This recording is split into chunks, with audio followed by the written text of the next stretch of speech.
Capítulo primero de los bienes inmuebles. Artículo 334. 1. Son bienes inmuebles. Primero, las tierras, edificios, caminos y construcciones de todo género adheridas al suelo. Segundo, los árboles y plantas y los frutos pendientes mientras estuvieren unidos a la tierra o formaren parte integrante de un inmueble. Tercero, todo lo que esté unido a un inmueble de una manera fija, de suerte que no pueda separarse de él sin quebrantamiento de la materia o deterioro del objeto. Cuarto, las estatuas, relieves, pinturas u otros objetos de uso u ornamentación colocados en edificios o heredades por el dueño del inmueble en tal forma que revele el propósito de unirlos de un modo permanente al fondo. Quinto, las máquinas, vasos, instrumentos o utensilios destinados por el propietario de la finca a la industria o explotación que se realice en un edificio o heredad y que directamente concurran a satisfacer las necesidades de la explotación misma. Sexto, suprimido. Séptimo, los abonos destinados al cultivo de una heredad que estén en las tierras donde hayan de utilizarse. Octavo, las minas, canteras y escoriales mientras su materia permanece unida al yacimiento y las aguas vivas o estancadas. Noveno, los diques y construcciones que aun cuando sean flotantes estén destinados por su objeto y condiciones a permanecer en un punto fijo de un río, lago o costa. 10. Las concesiones administrativas de obras públicas y las servidumbres y demás derechos reales sobre bienes inmuebles. 2. Quedan sometidos al régimen de los bienes inmuebles los viveros de animales palomares, colmenas, estanques de peces o criaderos análogos cuando el propietario los haya colocado o los conserve con el propósito de mantenerlos unidos a la finca y formando parte de ella de un modo permanente, sin perjuicio de la consideración de los animales como seres sintientes y de las leyes especiales que los protegen. Capítulo segundo de los bienes muebles. Artículo 335. Se reputan bienes muebles los susceptibles de apropiación no comprendidos en el capítulo anterior y en general todos los que se pueden transportar de un punto a otro sin menoscabo de la cosa inmueble a que estuvieren unidos. Artículo 336. Tienen también la consideración de cosas muebles las rentas o pensiones sean vitalicias o hereditarias afectadas a una persona o familia siempre que no graven con carga real una cosa inmueble, los oficios enajenados, los contratos sobre servicios públicos y las cédulas y títulos representativos de préstamos hipotecarios. Artículo 337. Los bienes muebles son fungibles o no fungibles. A la primera especie pertenecen aquellos de que no puede hacerse el uso adecuado a su naturaleza sin que se consuman. A la segunda especie corresponden los demás. Capítulo tercero. De los bienes según las personas a que pertenecen. Artículo 338. Los bienes son de dominio público o de propiedad privada. Artículo 339. Son bienes de dominio público, primero, los destinados al uso público como los caminos, canales, ríos, torrentes, puertos y puentes construidos por el Estado, las riberas, playas, radas y otros análogos.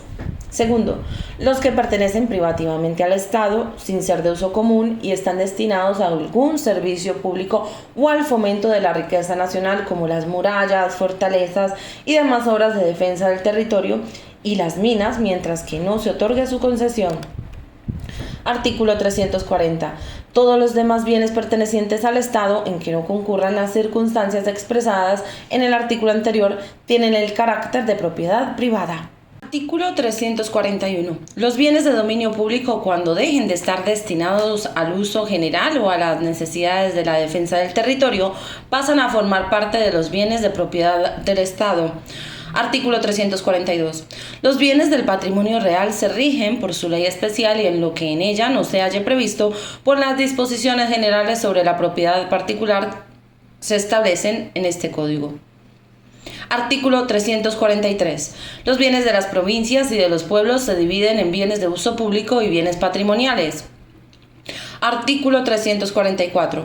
Son bienes de uso público en las provincias y en los pueblos los caminos provinciales y los vecinales, las plazas, calles, fuentes y aguas públicas, los paseos y obras públicas de servicio general costeadas por los mismos pueblos o provincias.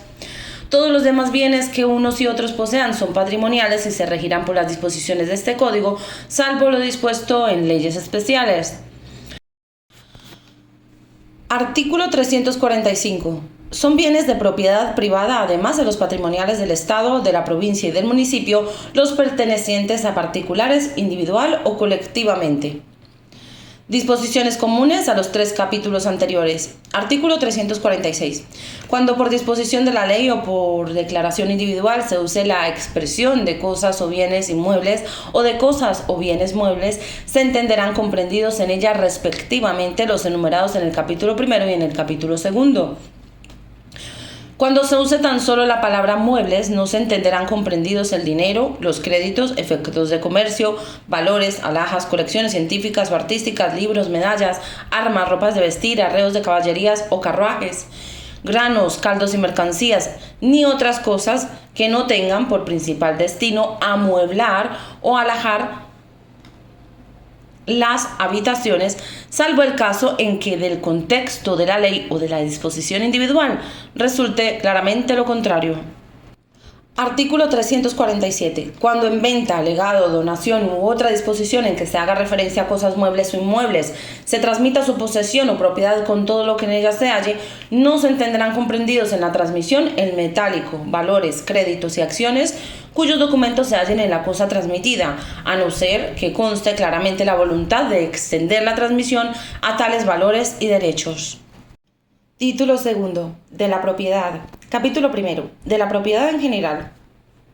Artículo 348. La propiedad es el derecho de gozar y disponer de una cosa o de un animal sin más limitaciones que las establecidas en las leyes. El propietario tiene acción contra el tenedor y el poseedor de la cosa o del animal para reivindicarlo. Artículo 349. Nadie podrá ser privado de su propiedad, sino por autoridad competente y por causa justificada de utilidad pública, previa siempre la correspondiente indemnización. Si no procediera este requisito, los jueces ampararán y, en su caso, reintegrarán en la posesión al expropiado. Artículo 350. El propietario de un terreno es dueño de su superficie y de lo que está debajo de ella y puede hacer en él las obras, plantaciones y excavaciones que le convengan, salvas las servidumbres y con sujeción a lo dispuesto en las leyes sobre minas y aguas y en los reglamentos de policía. Artículo 351. El tesoro oculto pertenece al dueño del terreno en que se hallare. Sin embargo, cuando fuere un hecho el descubrimiento en propiedad ajena o del Estado y por casualidad la mitad, se aplicará al descubridor.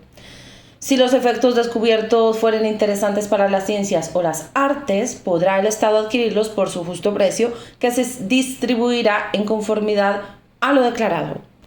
Artículo 352. Se entiende por tesoro, para los efectos de la ley, el depósito oculto e ignorado de dinero, alhajas u otros objetos preciosos cuya legítima pertenencia no conste. Capítulo segundo. Del derecho de accesión. Disposición general. Artículo 353. La propiedad de los bienes da derecho por accesión a todo lo que ellos producen o se les une o incorpora natural o artificialmente. Sección primera. Del derecho de accesión respecto al producto de los bienes. Artículo 354. Pertenecen al propietario. Primero, los frutos naturales. Segundo, los frutos industriales. Tercero, los frutos civiles. Artículo 355. Son frutos naturales las producciones espontáneas de la tierra y los productos de los animales que formen parte de una empresa agropecuaria o industrial. Son frutos industriales los que producen los predios de cualquier especie a beneficio del cultivo o del trabajo. Son frutos civiles el alquiler de los edificios, el precio del arrendamiento de tierras y el importe de las rentas perpetuas, vitalicias u otras análogas. Artículo 356. El que percibe los frutos tiene la obligación de abonar los gastos hechos por un tercero para su producción, recolección y conservación. Artículo 357. 1. No se reputan frutos naturales o industriales, sino los que están manifiestos o nacidos. 2.